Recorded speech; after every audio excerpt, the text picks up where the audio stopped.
बच्चा चोर चुड़ैल, गांव की सबसे डरावनी सच्चाई।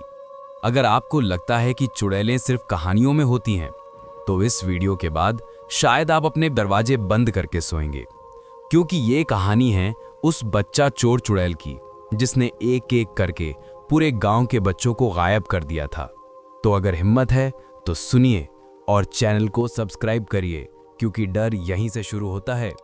ये कहानी मध्य प्रदेश के एक छोटे से गांव मठपुरा की है। यहां रात के बाद कोई भी घर से बाहर नहीं निकलता था। कहते हैं रात में एक औरत सफेद कपड़ों में बच्चों के नाम पुकारती थी। पहले लोग हंसते थे, अरे कौन सी चुड़ैल, ये सब बकवास है।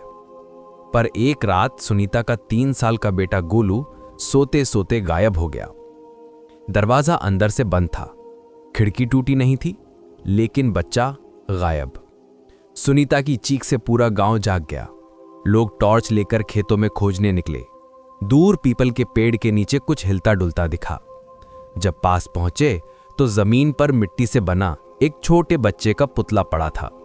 उसके सिर पर एक लाल चुन्नी के टुकड़े थे और पास में काले बालों का गुच्छा। बुजुर्ग बोले, ये उसी चुड़ैल का काम है जो सालों पहले यहां मरी थी। कई साल पहले गांव में रमणी नाम की एक औरत रहती थी। वो बांझ थी, उसे कभी बच्चा नहीं हुआ। लोग उसे ताने देते थे और कुछ उसे अपशकुनी कहते थे। एक दिन रमणी ने एक नवजात बच्चे को चोरी कर लिया। गांव वालों ने उसे रंगे हाथ पकड़ लिया और बिना सुने उसे उसी पीपल के पेड़ से लटका दिया। मरते वक्त रमणी ने चीखते हुए कहा था, तुम सबके बच्चों को मैं ले जाऊंगी, हर उस मां से जिसने मेरा मजाक उड़ाया। उसके बाद से हर साल अमावस्या की रात कोई ना कोई बच्चा गायब हो जाता था। उस साल फिर वही अमावस्या आई थी।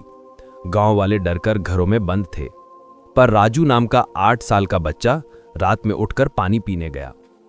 खिड़की के बाहर से एक मीठी आवाज आई, राजू, मां बुला रही है, बाहर आओ। राजू ने सोचा, मां बाहर क्यों है? उसने दरवाजा खोला और बस वो आखिरी बार था जब किसी ने राजू को देखा। अगली सुबह खेतों में राजू के पांव के निशान मिले, पर बीच में एक अजीब बात थी। कुछ दूर तक 2 पैरों के निशान, फिर बस एक बहुत लंबा निशान, जैसे कोई चीज घसीटी जा रही हो। राजू का जूता पीपल के पेड़ के नीचे मिला, पास में वही लाल चुन्नी और राख। गांव के पुजारी बोले, वो अब बच्चों को नहीं छोड़ती, हर जन्म की बदला ले रही है। सुनीता अब भी अपने बेटे गोलू की तलाश में थी। एक रात वो घर से निकल पड़ी, सीधे उसी पीपल के पेड़ तक। हवा में धुआं था, चारों तरफ कुत्तों की भौंकने की आवाजें और पेड़ के नीचे किसी के रोने की हल्की गूंज। मेरा बच्चा, मुझे लौटा दो, सुनीता रोई। अचानक पीछे से एक हाथ उसके कंधे पर पड़ा, ठंडा, बर्फ जैसा। वो मुड़ी। एक औरत सफेद कपड़ों में, बाल खुले, आंखें गड्ढों में धंसी और मुस्कान डरावनी।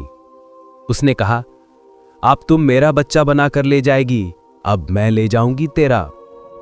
और अगले ही पल सब सन्नाटा।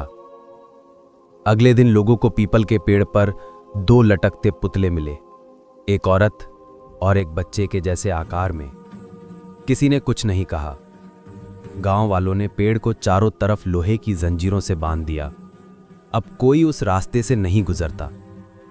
पर कहते हैं कभी कभी रात में उसी पेड़ के पास से किसी बच्चे के हंसने की आवाज आती है और फिर किसी और के बच्चे का नाम पुकारा जाता है। लोगों को लगा वो चुड़ैल अब खत्म हो गई, पर 1 साल बाद नए गांव में फिर बच्चों के गायब होने की खबर आई। क्या वो वही आत्मा थी या किसी और ने उसका श्राप आगे बढ़ा दिया था? जानने के लिए देखिए बच्चा चोर चुड़ैल भाग 2। और हां, अगर अभी तक सब्सक्राइब नहीं किया तो अगली रात शायद वही आवाज आपके नाम से पुकारे।